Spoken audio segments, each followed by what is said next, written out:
Olá pessoal, boa noite, tudo bem? Vamos lá falar sobre o nosso sistema endócrino, sobretudo das possibilidades que a gente pode encontrar no nosso atendimento, que o nosso paciente vai trazer para a gente como queixa clínica relacionada a um desbalanço do sistema endócrino.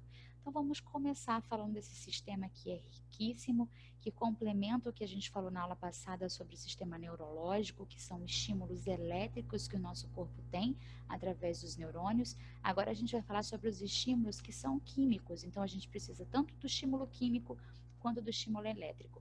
E o estímulo químico acontece através dos hormônios, que são produzidos e excretados graças ao nosso sistema endócrino, que é formado por um conjunto de glândulas que tem por função principal produzir e excretar esses hormônios. E o que são esses hormônios então? São substâncias químicas que vão controlar diversas funções dentro do nosso organismo. Vamos lá ver algumas delas. Uma que a gente conhece muito bem, que é, por exemplo, a nossa função óssea, né, a nossa estrutura óssea que é formada e garantida através, principalmente, da concentração de cálcio, né, não somente, mas principalmente da concentração de cálcio, e a gente tem essa produção e colocação de cálcio dentro dos ossos, graças a essa manutenção de cálcio também, né? Graças aos nossos hormônios. Outra função que o nosso corpo desempenha é que é a produção e excreção de leite durante o processo de amamentação. E isso acontece, tanto a produção quanto a excreção, acontece graças aos hormônios, aos estímulos químicos que o nosso corpo recebe. Outra função é a nossa diferenciação e maturação corporal, que acontece graças aos nossos hormônios. Então, a gente nasce bebê, se torna criança, adolescente, toda essa diferenciação vai acontecendo em virtude das ações hormonais. E uma outra que mereceu até um esquema que a gente comentou tanto durante o nosso semestre, né? Eu falei tantas vezes sobre uma doença, principalmente, que é a diabetes mellitus, e ela acontece em virtude de um desbalanço lá no nosso pâncreas, que é produtor por uma parte do pâncreas, né, que são as ilhotas de Langerhans. A gente vai falar bastante delas aqui para a gente entender esse funcionamento pancreático a nível endócrino, né, a função do pâncreas lá no sistema endócrino, e com sua produção e excreção tanto de insulina quanto de glucagon. Então vamos lá, falar das principais glândulas endócrinas e de algumas funções delas, para que a gente comece a entender por que o desbalanço da secreção de hormônios vai acarretar patologias e algumas disfunções a níveis fisiológicos nos nossos clientes, né, nos nossos pacientes. Vamos começar lá para o nosso encéfalo, onde a gente tem aqui, primeiramente, aqui uma glândula pequenininha aqui no nosso cérebro, chamada de glândula pineal, também conhecida como epífise. Porque epífise e hipófise, lembra de epi e hipo está abaixo, epi está em cima, mas ela é mais conhecida, né, na literatura como glândula pineal. E ela é responsável aí pela secreção de melatonina, que controla o nosso ciclo circadiano, né? A outra glândula, descendo um pouquinho mais aqui, é a hipófise, que vai ser dividida, só para a gente lembrar de alguns conceitos lá de fisiologia, vai ser dividida em hipófise anterior e hipófise posterior, né? Então, é uma glândula com dois formatos assim. Então, a gente tem uma glândula anterior e uma posterior. A hipófise anterior também é chamada de adenihipófise, é a grande responsável por produção de hormônio.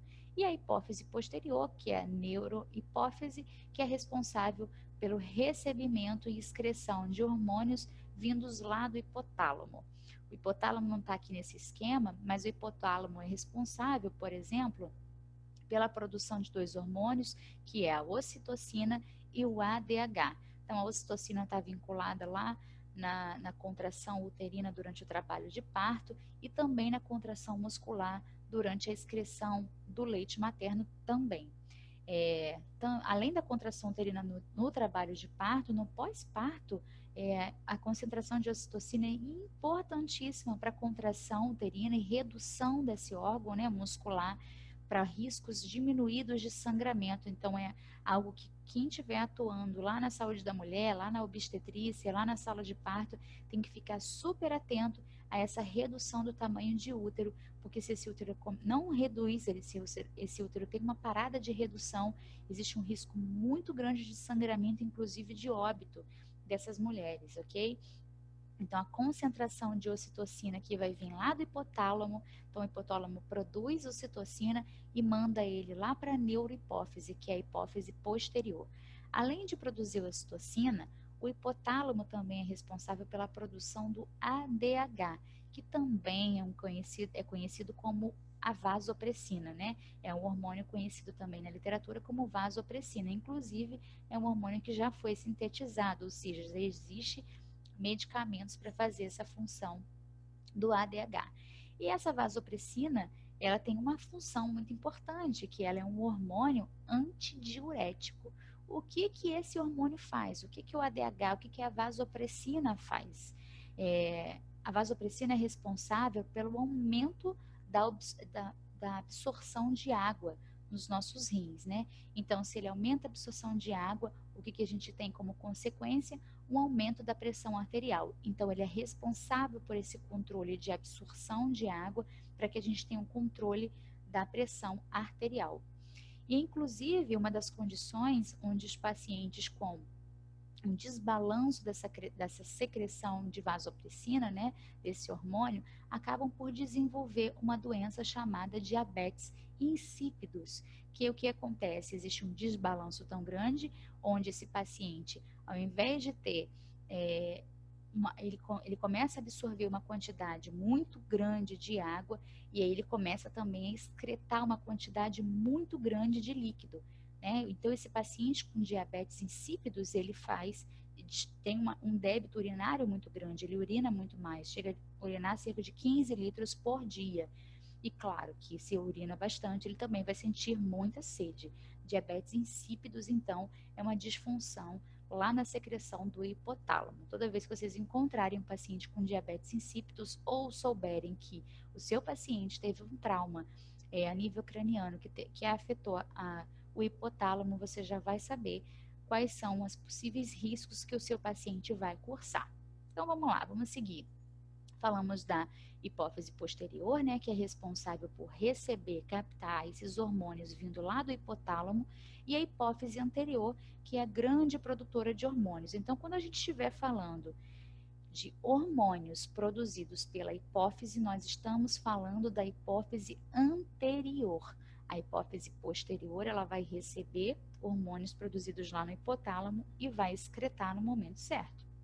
A hipófise anterior produz diversos hormônios que vão ser importantíssimos nas funções das demais glândulas. Por exemplo, a hipófise anterior produz FSH, que são hormônios folículo estimulantes que vão trabalhar lá nos testículos e ovários, que são glândulas endócrinas no homem e na mulher. Além do FSH, a hipófise anterior também produz o hormônio luteinosante, que é o LH, que vai atuar lá na gametogênese. E também, né, o FSH na gametogênese e o LH lá no processo de ovulação. Então, quando a gente estiver falando lá de ciclo menstrual, de ovulação, esses hormônios vão aparecer com muita frequência. Além do FSH e do LH, a gente também vai ter a produção e excreção do GH, que é o hormônio responsável pelo crescimento, né? São hormônios vinculados ao processo de crescimento. E é um hormônio que tem uma taxa muito alta, muito concentrada, sobretudo nas crianças que estão em processo de crescimento e desenvolvimento. A gente tem nos adultos uma taxa menor de GH, porque nós já atingimos um nível de estatura já desejado pelo nosso organismo, né, ou pelas nossas heranças genéticas. Além desses hormônios do FSH, do LH, do GH, a gente também tem outro hormônio que é a prolactina, né, que como a gente já comentou, é responsável pela produção de leite na mulher, e no homem também tem suas funções, mas não como produção de leite, mas numa atuação lá nos testículos, mas em menor quantidade. E quando, inclusive, existe alguma alteração a nível hipofisário, como por exemplo um tumor, os homens tendem a ter, no homem, né, falando do homem, uma produção exacerbada de prolactina, e esses homens acabam cursando com ginecomastia, ou seja, aumento das glândulas mamárias no homem. Então, homens, e aí a gente tem que lembrar que no adolescente, às vezes isso acontece em função hormonal, mas a gente tem que observar se isso é fisiológico ou patológico, né, dependendo do grau, né, do tamanho dessa mama no homem, mas existe essa condição de alteração de secreção hormonal quando existe uma patologia a nível hipofisário. Além da prolactina, a gente também tem a produção do TSH, que é o hormônio responsável pela estimulação da tireoide, que é a nossa próxima glândula aqui. A tireoide, a gente já falou bastante dela na nossa aula de cabeça e pescoço, quando nós, inclusive, aprendemos a palpar a glândula tireoide, que fica bem nessa nossa região cervical, anteriormente à nossa traqueia. A tireoide, ela secreta, né, dois hormônios principais, que é o T3 e o T4, mas ela também secreta a calcitonina. Então, a gente vai falar um pouquinho mais da calcitonina. Além da produção desses hormônios, né, excreção desses hormônios, atrás da tireoide tem outras glândulas pequenininhas que são as paratireoides, que vão secretar os hormônios paratireoidianos. Temos também o timo, né, com sua função endócrina aqui nesse momento. Então, todas essas glândulas são comuns tanto no homem como na mulher. Então, por isso que estão aqui nesses dois esquemas. Temos também o pâncreas, que na sua função endócrina tem liberação principalmente de dois hormônios, que são a insulina e o glucagon. E aqui sobre os rins temos as glândulas suprarrenais, ou também chamada de adrenais. Na mulher teremos o ovário, que será responsável pela produção, né, e, aliás, maturação dos óvulos, e nos homens os testículos. E vamos esmiuçar cada um deles agora e suas patologias que a gente vai identificar na nosso exame clínico dos nossos clientes. Então, como eu falei para vocês, na hipófise a gente tem a adenohipófise e a neurohipófise, né? Já falamos da produção e das funções de cada uma delas. E vamos lembrar, né? Agora vamos começar a falar sobre as queixas clínicas que os nossos clientes podem trazer para a gente durante as nossas consultas de enfermagem. Uma delas é quando a gente tem uma produção acelerada dessa glândula, né, dessa adenohipófise, que é a grande produtora de hormônio, e que durante as nossas coleta de dados, as queixas clínicas que o nosso paciente traz para a gente, ele traz algumas queixas que a gente vai começar a vincular ao excesso de hormônio circulante que vai ser responsável por aquela queixa clínica, por exemplo. Vamos falar de cada uma delas. Então, essa disfunção da adenohipófise, elas podem acontecer normalmente em função de tumores, né? Tumores na adenohipófise, como a gente acabou de comentar logo aqui atrás, e que vão fazer com que a gente tenha, né, o paciente tenha uma elevação, né, um aumento dos níveis hormonais circulantes, né?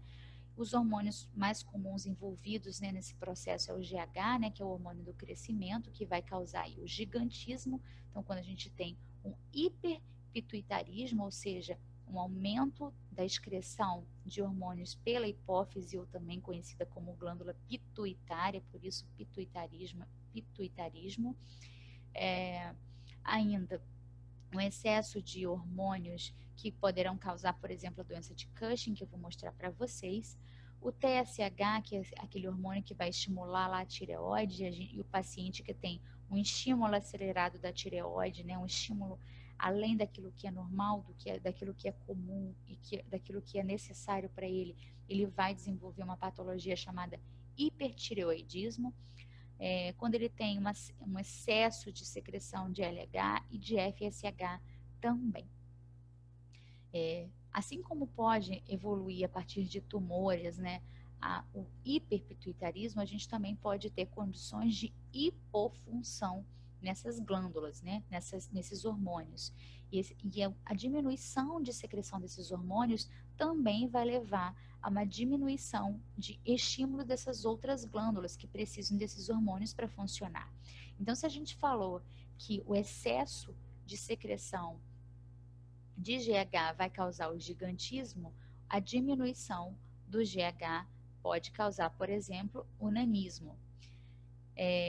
E assim, tantas outras glândulas que vão fazer vão causar esses desbalanços através da sua hipofunção. Entrando lá na tireoide, né, que é aquela glândula que a gente já comentou na nossa aula de cabeça e pescoço e que a gente pode rever o exame físico dela lá nessa aula que está lá gravadinha, né, que a gente fez. Essa glândula que tem um formato que algumas literaturas trazem como formato de H e que anteriormente ela tem esta visão e posteriormente a gente encontra as paratireoides aqui envolvidas nesse processo. Vamos começar falando dessas duas disfunções, né? As duas disfunções que a glândula tireoide pode apresentar, que é uma hiperfunção, que a gente vai ter o hipertireoidismo, e a sua hipofunção, ou seja, diminuição da sua excreção de hormônios, que a gente vai encontrar o hipotireoidismo. Alguns sinais e sintomas vão ser muito comuns, né? E eles vão se dividir nessas duas grandes funções. Nesses dois grandes grupos, né, perdão. Esses sinais e sintomas, eles vão causar algumas alterações que vão ser locais, né, nesse nosso cliente. Então, ele vai trazer queixas para a gente, como, por exemplo, dor, dispneia, disfonia e ainda disfagia. Começando pela dor, que é um sintoma que o nosso cliente traz para a gente, a causa principal da dor é quando o paciente cursa com uma patologia chamada tireoidite aguda, ou ainda quando ela é subaguda. Ela é rara de acontecer, né? Mais raramente ela é causada por hemorragias, ou ainda quando tem necroses, quando existe necrose, ou seja, morte tecidual de nódulos tireoidianos. É importante que a gente faça diferenciação de tireoidite para amidalite e faringite, né? E como que a gente faz essa diferenciação? Através de exame clínico, observando e avaliando e inspecionando a cavidade oral do nosso cliente. Lembrar que algumas características de dor, né? Elas são bem características, bem específicas quando a gente está falando dessa origem, quando ela é tireoidiana. Por exemplo, ela piora com a deglutição e quando a gente palpa essa glândula. Então, deixa eu tentar mostrar marquinhos aqui para a gente lembrar de algumas condições. Então, quando a gente palpa anteriormente a glândula, lembra que a gente palpa anteriormente a glândula e depois a gente faz um exame posterior a essa glândula. Então, a gente fica por trás do paciente. Então, aqui não consigo botar marquinho porque ele é muito pesado, mas a gente vai para trás do paciente e palpa a glândula assim, posteriormente palpando a glândula tireoide. E quando a gente palpa, esse paciente cursa com dor durante essa palpação ou ainda durante a deglutição, quando ele engole. Essa dor, né, ela costuma se irradiar pelos arcos mandibulares e ouvidos também, e ela normalmente é acompanhada por um aumento do volume dessa glândula, que a gente vai chamar de bócio, né? Que também são sinais aí de hipertiroidismo, ou acontece do paciente ter febre, né, que costuma ser baixa, e um mal-estar geral. Alguns sinais e sintomas são bem típicos também de outras patologias. Por isso que o exame clínico bem detalhado e uma anamnese bem feita ajuda a gente a traçar condutas melhores para os nossos clientes. Como eu disse, tem outros sinais e sintomas também envolvidos nessas patologias envolvidas na tireoide, como a dispneia, a disfonia e a disfagia. Só um minuto. A dispneia, ela é um pouco mais rara, né? Ela é causada por uma compressão da traqueia. Então, quando essa glândula está aumentada ou inflamada a nível de comprimir a traqueia, principalmente quando o paciente flete a cabeça. Então, quando ele faz essa compressão dessa traqueia, esse paciente tende a cursar com dispneia, ou seja, falta de ar. Outra condição, né, outro sinal que o nosso paciente traz é a disfonia. Então, quando isso acontece, quando existe a compressão ou invasão, né, do nervo laríngeo recorrente. Inclusive, abre aspas aí, é importante a gente lembrar que os pacientes que têm tumores tireoidianos e precisam cursar, ser submetidos a um processo cirúrgico, né, um procedimento cirúrgico para ressecção dessa glândula tireoide, um grande risco que existe, além, claro, da reposição de hormônios que esse paciente vai ter que fazer posteriormente à cirurgia, é lesão, quando o cirurgião, né, acidentalmente lesiona o nervo laríngeo recorrente e o paciente acaba evoluindo com lesão, que esse nervo vai estimular as cordas vocais que são responsáveis pela produção, né, emissão de som, de voz, que é importante para a gente falar. E a disfagia, que é a dor durante a deglutição, que acontece em virtude da compressão ou invasão dessas estruturas que estão envolvidas na deglutição. Vamos falar um pouquinho sobre esse hiperfuncionamento da glândula tireoide. Então, a glândula tireoide, por alguma razão, ou por um excesso de estímulos, ou ainda por uma função tumoral, ela acaba ficando com uma disfunção e ela começa a trabalhar demais, trabalhar em excesso, excretar hormônios em excesso. O que acontece com o nosso cliente? Então, lembrar que os hormônios tireoidianos, eles estão intimamente ligados ao nosso metabolismo basal, né? O controle do nosso metabolismo basal acontece graças aos nossos hormônios tireoidianos, e quando ele tem uma hiperfunção, a gente tem um aumento desse metabolismo basal. Então, entender quando é que a gente está precisando de energia, quando é que a gente precisa quebrar glicogênio em glicose, todos esses controles de metabolismo acontecem graças aos nossos hormônios tireoidianos. E quando a gente tem uma glândula secretando hormônio em excesso, a gente tem uma das causas, né, uma hipersensibilidade, um aumento da sudorese corporal, uma perda de peso, porque o metabolismo está acelerado, acontecendo de uma forma desbalançada, né, desbalanceada. E a nível cardiovascular, esse paciente ele vai cursar com taquicardia, vai ter palpitações, é um paciente que normalmente ele faz dispneia, o esforço, né? Ele mal começa a fazer um exercício, ele já está dispneico, né? Ele já tem falta de ar, porque esses hormônios também têm ação direta sobre as fibras miocárdicas. Então, a gente encontra aí arritmias, como fibrilação atrial, e tantas outras patologias envolvidas. A nível digestório, a gente vai encontrar um aumento da motilidade intestinal. Esse paciente cursa com diarreias francas, né, diarreias mais comumente acontecendo. E quando a gente diz que se esse paciente é previamente constipado, ele pode ter uma melhora, mas aí é uma melhora mesmo, entre aspas, porque não é uma melhora a nível de flora intestinal, a nível de melhora de ingesta de alimentos e de líquidos de forma adequada, mas ele começa a acontecer por um aumento dessa motilidade intestinal, né? Então, a gente vai auscultar o abdômen desse paciente, lá, porque quando a gente fez exame físico do abdômen, a gente vai ter uma ausculta mais aumentada, né, dos ruídos hidroaéreos dos nossos clientes. Então, a gente vai começar a auscultar o abdômen do nosso paciente, a gente vai perceber uns ruídos hidroaéreos ativos.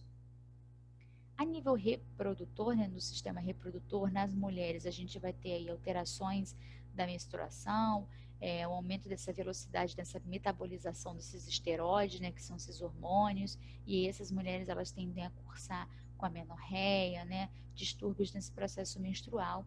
E no homem, perda da libido está envolvida, impotência também pode acontecer, e a ginecomastia, como a gente comentou, que acontece também em decorrência do aumento dessa relação estrogênio e androgênio no homem. E aí no exame clínico, a gente encontra nesses pacientes faces que a gente vai chamar de faces basidoianas, que são essas faces muito comuns nessa presença de bócio, que é o aumento dessa glândula tireoide, muito comum quando a gente tem uma hiperfunção da glândula também, né? Então, a presença de bócio, esses pacientes são mais inquietos, né? Eles falam mais rapidamente, eles são mais apreensivos. É comum a gente encontrar esses clientes com tremores nas mãos, a pele dele costuma ser sedosa, úmida, mais quente, as unhas, cabelos, né, finos.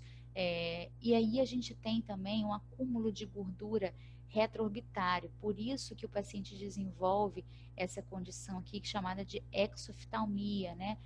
Que são os olhos mais proeminentes, né? Mais protuso, o globo ocular mais protuso. Essa face típica de um paciente com hipertiroidismo, que a gente pode chamar esse paciente de hipertiroideu, são faces basedoianas, ou ainda, tentando americanizar um pouquinho a palavra, basedoiana também, comumente conhecido, né? Então, a nível cardiovascular, nós teremos alterações, a níveis neurológicos também. Como o neurológico está fresquinho aí na cabeça de vocês, a gente falou sobre o reflexo de Aquileu, que a gente pode testar nos nossos clientes, e no paciente que tem hipertiroidismo, né, ele vai ter uma hiperreflexia quando a gente vai testar, por exemplo, o reflexo de Aquileu. Então, são pacientes mais taquicárdicos, né, mais hiperativos, são pacientes que vão ter bulhas hiperfonéticas, durante a nossa ausculta cardiovascular, por exemplo, cursam às vezes também com hipertensão sistólica, taquicardia. E aí, a gente tem também o oposto, né? Que quando a glândula ela começa a funcionar de maneira mais branda, mais desacelerada, abaixo daquilo que é esperado. E é uma condição que a gente vai chamar de hipotireoidismo, né? Então, esse indivíduo hipotireoideu, ele tem, então, uma diminuição, é o oposto daquilo que a gente falou no hipertireoidismo, ele agora tem uma diminuição desse metabolismo basal dele, que causa, né, é causado pela essa disfunção tireoidiana. E aí, além de uma hipersensibilidade ao frio que esse paciente hipotireoideu vai ter, a gente também vai observar, esse paciente vai trazer para a gente relatos de muito cansaço, o paciente que vai estar sempre relatando um cansaço presente, uma tendência maior ao ganho de peso, porque a gente tem aí um desbalanço, uma diminuição do metabolismo basal que acontece graças aos estímulos dos hormônios tireoidianos. Então, se a gente começa a pensar, se a gente tem uma diminuição dos hormônios tireoidianos circulantes, a gente tem uma diminuição do metabolismo basal e, consequentemente, uma tendência a ganho de peso também. E algumas queixas, né, dessa hipofunção tireoidiana, elas vão depender do grau, né, do comprometimento que essa glândula vai trazer, que podem ser tanto queixas subclínicas como queixas que vão ser de franca exposição, como, por exemplo, o mixedema. A gente vai encontrar nesse paciente também, né, lentidão, dificuldade de raciocínio, desatenção, desleixo, pacientes com apatia, lentidão de movimento e fala, letargia e às vezes cursar também um estado comatoso do nível de consciência. E quando a gente fala dessas faces, né, que são típicas desses pacientes, tanto o hipertiroideu como agora o hipotiroideu, no hipotiroidismo a gente encontra faces que são chamadas de faces mixedematosas, né, que aqui nós encontraremos, né, além dessa fisionomia apática, uma pele mais infiltrada, com bolsas subpalpebrais aqui encontradas nesses pacientes, e agora, diferente lá do hipertiroidismo, onde o indivíduo cursa com exoftalmia, que é a protusão do globo ocular em virtude de um acúmulo de tecido adiposo retroocular, a gente encontra aqui o oposto, né, a enoftalmia. E às vezes também cursa com a macroglossia. A nível cardiovascular, esse paciente hipotiroideu, ele costuma evoluir e se queixar de angina, né? No eletrocardiograma a gente encontra bradicardia, encontramos também a nível digestivo, constipação intestinal, então o oposto lá no hipertiroidismo, onde a gente tem um aumento dessa motilidade intestinal, aqui no indivíduo hipotiroideu a gente encontra queixas de constipação intestinal. Então, durante a ausculta abdominal, é comum a gente encontrar no indivíduo hipotiroideu ruídos hidroaéreos hipoativos, em virtude das ações da baixa de concentração de hormônio, que fazem alterações a nível digestório também. A pele também cursa de forma seca, né, com um aspecto descamativo. Nas regiões genitais a gente encontra galactorreia, menorreia presente, às vezes casos de infertilidade, diminuição da libido, ginecomastia, como a gente já tinha comentado, E a nível neurológico, né, como a gente falou lá que no indivíduo hipertiroideu nós temos uma hiperreflexão, sobretudo quando a gente testa o reflexo de Ekleu, aqui a gente tem uma hiporreflexia, né, uma parestesia presente nesses indivíduos, dores musculares mais presentes e articulares também. Nesse indivíduo hipotireoideu, a gente falou, eu comentei com vocês lá atrás, que além da tireoide ela secretar hormônios que são o T4 e o T3, a tireoide também secreta a calcitonina, que é importantíssimo na deposição de cálcio nos nossos ossos. E além dessa condição da tireoide, né, que é produzida, de produzir e excretar calcitonina, a gente tem uma função importante das glândulas paratireoides, que vão produzir e excretar os hormônios paratireoidianos, que vão fazer aí um feedback com relação à deposição de cálcio, porque a gente tem cálcio que a gente armazena, né, e é importante dessa concentração de cálcio, porque ele vai tirar os hormônios paratireoidianos, eles vão fazer a retirada, né, dessa deposição de cálcio dos nossos ossos, né, que vão ser depositados nos nossos ossos para o crescimento, né, fortalecimento desses ossos, sobretudo em crianças que estão numa alta taxa de crescimento, né, de evolução. Mas é importante também que a gente tenha esse balanço, esse feedback, porque a gente também precisa de cálcio para outras funções. Então, esses hormônios paratireoidianos vão fazer com a calcitonina esse feedback. E por que que a gente tira cálcio de dentro dos ossos, né, e põe dentro do sangue, se a gente precisa de cálcio lá nos nossos ossos? Porque a gente também precisa de cálcio para o sistema de coagulação sanguínea, para o funcionamento dos nossos neurônios, para a contração muscular. Então, a gente precisa de cálcio também para essas outras funções. E por isso a importância tão grande nesse feedback que acontece do paratormônio com a calcitonina. É uma das funções, né? E aí, na hipocalcemia, a gente encontra, por exemplo, o sinal de Trousseau, que é uma tetania latente, né, que a gente observa nesses pacientes com hipocalcemia, que quando a gente que ele faz espasmos, né, carpais, que são provocados através, né, da obstrução, da oclusão da artéria braquial, que a gente pode fazer, por exemplo, usando o esfigmomômetro, insuflando aí na pressão de 20 milímetros por mercúrio, por exemplo. Então, quando a gente faz essa oclusão da artéria braquial, esse indivíduo ele tende a desenvolver essa posição desses espasmos carpais em virtude da hipocalcemia. Também é possível a gente fazer um outro teste, né, testar um outro sinal, que é através de uma percussão do nervo facial, né, nesse seu trajeto anteriormente ao pavilhão auricular, onde fazendo essa percussão desse nervo facial, esse indivíduo ele tende a cursar com uma contração desses músculos perilabiais do mesmo lado em que foi estimulado, que é o sinal de Chvostek. No exame clínico, né, como a gente está falando aí da glândula tireoide, como eu mostrei para vocês, a gente palpa a glândula tireoide tanto anteriormente, né, fazendo uma palpação anterior para delimitação de suas bordas e também pesquisar, por exemplo, alguns sinais de nódulos, né, nessa glândula tireoide, como também a gente pode fazer uma palpação posteriormente ao paciente, como aqui nessa imagem está mostrando. Mas eu indico para vocês reverem essas técnicas de exame de palpação da glândula tireoide lá na nossa aula de cabeça e pescoço, onde a gente detalhou bem como é que a gente tem que fazer. E aí eu trouxe aqui para vocês um grande resumo, né, de como a gente tem manifestações clínicas tanto no hipertireoidismo como no hipotireoidismo, algumas manifestações clínicas que são comuns, né, na disfunção dessa glândula tireoide. Então tá aqui um resumão para vocês. E agora vamos partir para a próxima glândula, que são as glândulas suprarrenais, ou também chamadas de glândulas adrenais.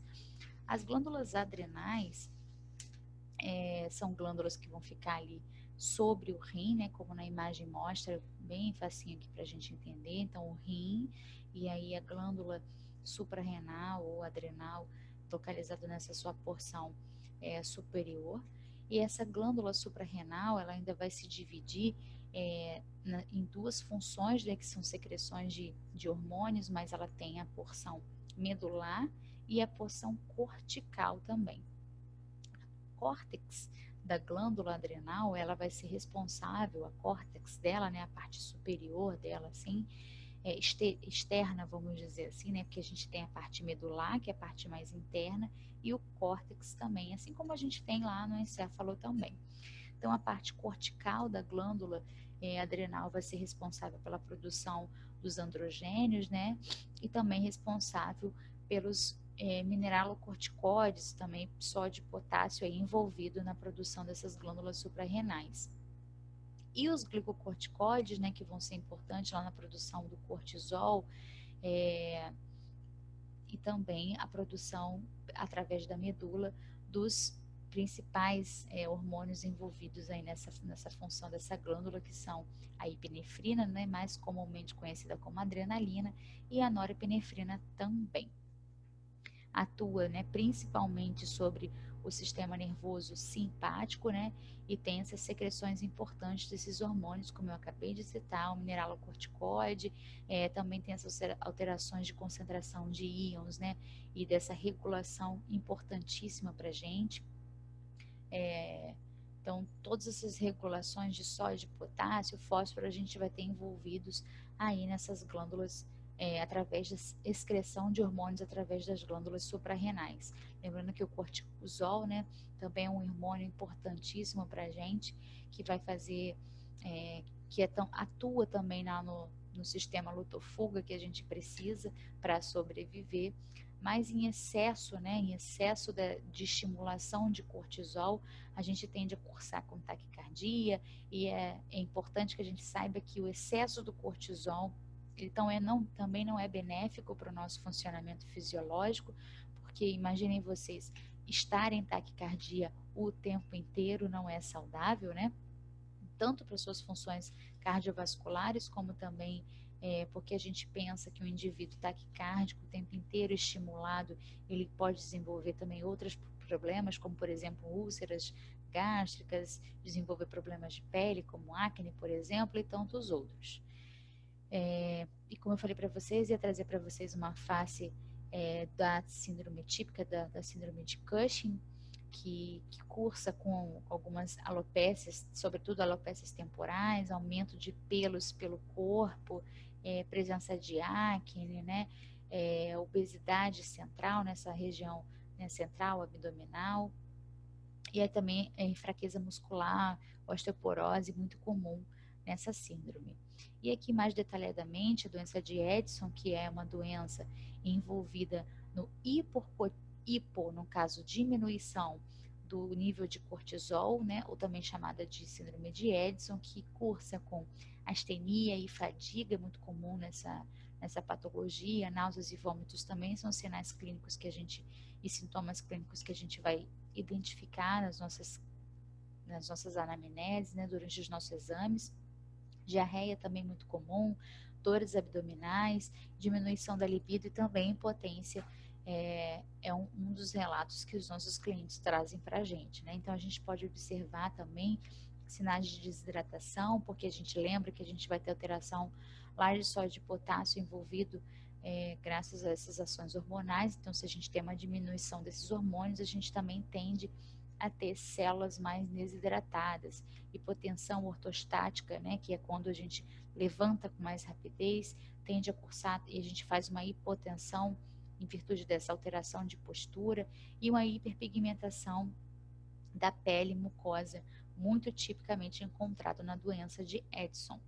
E aqui para vocês também, mais uma vez, um resumo da doença da síndrome de Cushing, as suas manifestações clínicas, né, que a síndrome de Cushing, então, vai ser uma hiperfunção dessas glândulas adrenais, e a doença de Edson, um exemplo da hipofunção dessas glândulas adrenais. Partindo para uma outra glândula, a glândula pancreática, né? O pâncreas é um órgão, uma glândula também comum, tanto no homem como na mulher, que tem aí a sua grande função, o seu brilho maior na parte endócrina, quando a gente está falando da produção, estimulação da insulina e do glucagon.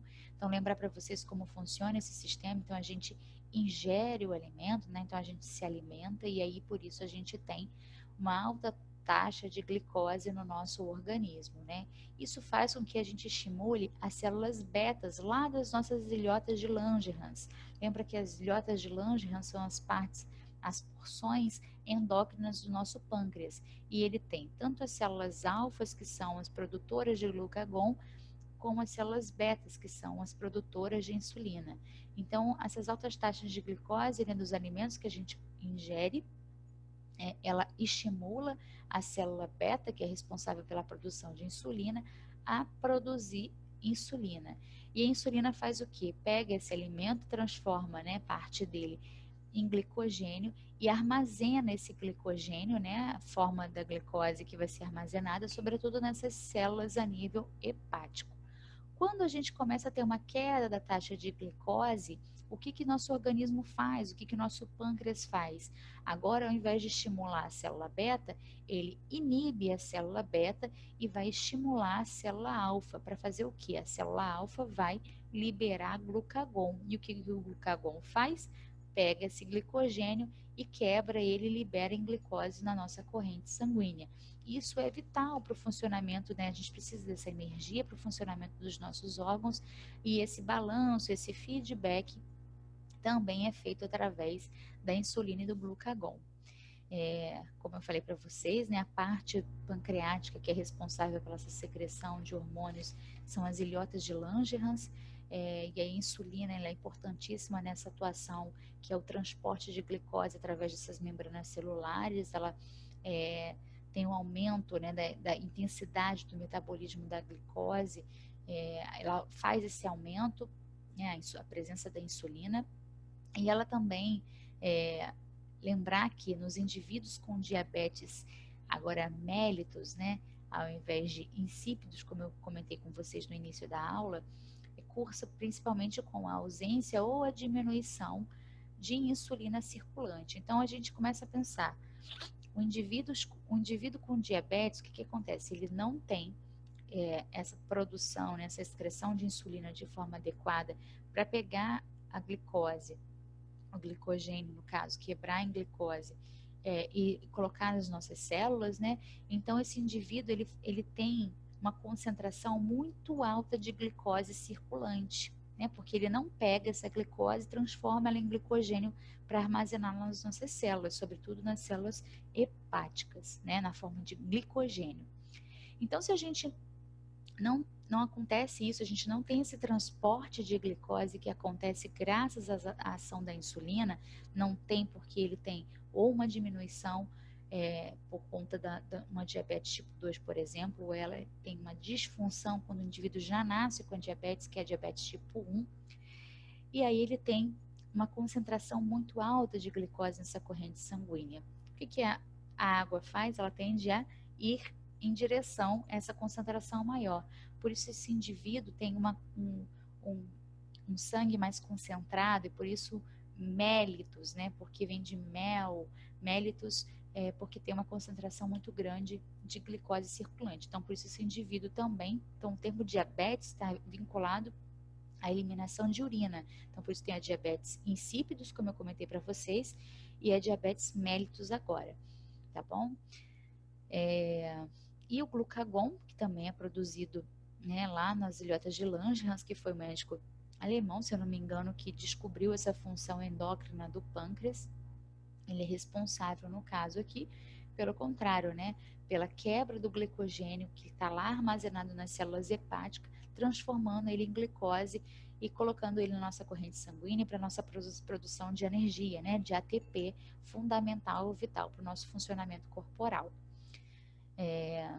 E no exame clínico a gente encontra pacientes com disfunção, às vezes, de funcionamento dessa glândula, uma condição clínica, um sinal clínico chamado de acantose nigricans, que é uma mancha escura, aveludada, como nessa imagem, que vai surgir nessas áreas, sobretudo de dobra do corpo, né, pescoço, virilha, axila. E é importante a gente lembrar que o aparecimento dela também está muito associado à obesidade. Lembrar que a gente também tem que colher história clínica de manchas semelhantes nessa família. Outra questão importante da gente lembrar é que cerca de 10% dos pacientes que vão apresentar para a gente acantose nigricans não vão ter nenhuma patologia associada, mas são só 10%. Os outros 90% a gente precisa investigar sinais de disfunções pancreáticas também. E aí, a gente caminhando lá para as nossas últimas glândulas endócrinas, vamos começar pelos testículos e depois vamos para os ovários, né? Então, os testículos aqui nos homens são responsáveis pela secreção de hormônios masculinos, que é a testosterona, através, né, das células intersticiais de Leydig. Então, o controle dela vai acontecer graças à hipófise anterior, como a gente comentou, que a hipófise anterior vai secretar o FSH, né, que vai fazer, que é responsável, né, pela estimulação da espermatogênese, e também do LH, que é responsável aí pela testosterona no homem. Então, a hipófise anterior libera esses hormônios que vão estimular os testículos. A grande função, né, é o desenvolvimento dos caracteres secundários masculinos. E aí a gente lembra, né, que a produção desse hormônio também é importantíssima na diferenciação sexual lá no período embrionário, né, lá quando a gente ainda é um bebezinho lá na barriga da nossa mãe, aí não feto, mas antes disso, lá antes da 6ª semana de vida, né, período gestacional, onde a gente ainda está fazendo essa diferenciação entre meninos e meninas, e a diferenciação dessas gônadas vai acontecer graças ao estímulo da testosterona. É por isso que é tão mais fácil quando as mulheres, a gente encontra comumente, né, agora mais acessível esses exames de sangue para descobrir qual é o sexo do bebê antes de fazer os chás de revelação que a gente vê aí que ganhou uma grande importância, né? Todo mundo quer fazer, bonitinho. E aí as mulheres fazem um exame de sangue. O que faz esse exame de sangue? Pesquisas de hormônios, sobretudo da testosterona. Então, quando a gente encontra no exame testosterona presente, significa que vai ser um menino, porque nas meninas a gente não vai ter a testosterona, a gente vai ter outros hormônios, como a gente vai citar agora. A gente vai ter o estrogênio e a progesterona, que são hormônios secretados, né? A gente vai ter através dos ovários, que são aqui nessa imagem muito linda, esses ovários, a secreção de estrogênio principalmente. A gente também vai ter, né, graças ao estímulo, né, desses folículos ovarianos, né, para o processo de ovulação, a secreção da progesterona também envolvido. E aí a gente também lembra que a gente tem a regulação desses hormônios graças aos hormônios liberados lá pela hipófise anterior, que é o FSH e o LH. A grande função desses hormônios é o desenvolvimento dos caracteres secundários femininos e também para a preparação do útero durante o período da gestação. E aí uma patologia que a gente pode ter em virtude de aumentos de secreção desses hormônios, né, é a SOP, né, que é a síndrome do ovário policístico. E aí eu trouxe esse esqueminha bem bonitinho para lembrar para a gente que a SOP não tem cura, porém é uma condição que tem controle, tem tratamento e está envolvido principalmente com o controle da alimentação, com hábitos de atividade física, sono, controle do estresse, porque controle do estresse a gente estava falando agora dos hormônios, né? Como o excesso de hormônio de estresse, de taquicardia, como isso altera os nossos funcionamentos fisiológicos, e no SOP não é diferente. Então, em pacientes que vão trazer para a gente queixas, elas vão acontecer principalmente com relação à SOP, uma alteração da menstruação, né? Então, esses pacientes vão ter menstruações irregulares, vão ter crescimentos de pelo facial e corporal maiores quantidades do que em outras mulheres, presença de acne, sobretudo na pele madura, que ainda persiste em ter acne, infertilidade pode cursar também nessas pacientes com a síndrome do ovário policístico, ou seja, tem vários cistos dentro desses ovários, e o ganho de peso também acompanha essas pacientes. E aí, pessoal, se surgirem dúvidas durante o estudo, a gente vai tirando, a gente ainda vai ter uma aula na semana que vem, para a gente tirar dúvidas, para a gente ir resolvendo o estudo dirigido e tirar dúvidas, sobretudo também, sobre os nossos seminários que vocês estão em processo de construção. Para a confecção, né, dessa aula, eu usei sobretudo essa bibliografia, que é o Fundamentos de Enfermagem da Potter, e se vocês também sabem, sempre que podem me contactar através do e-mail institucional, que eu sempre deixo para vocês ao final de todas as aulas. É isso, um grande abraço para vocês, agora um abraço virtual, se cuidem e até a nossa próxima aula.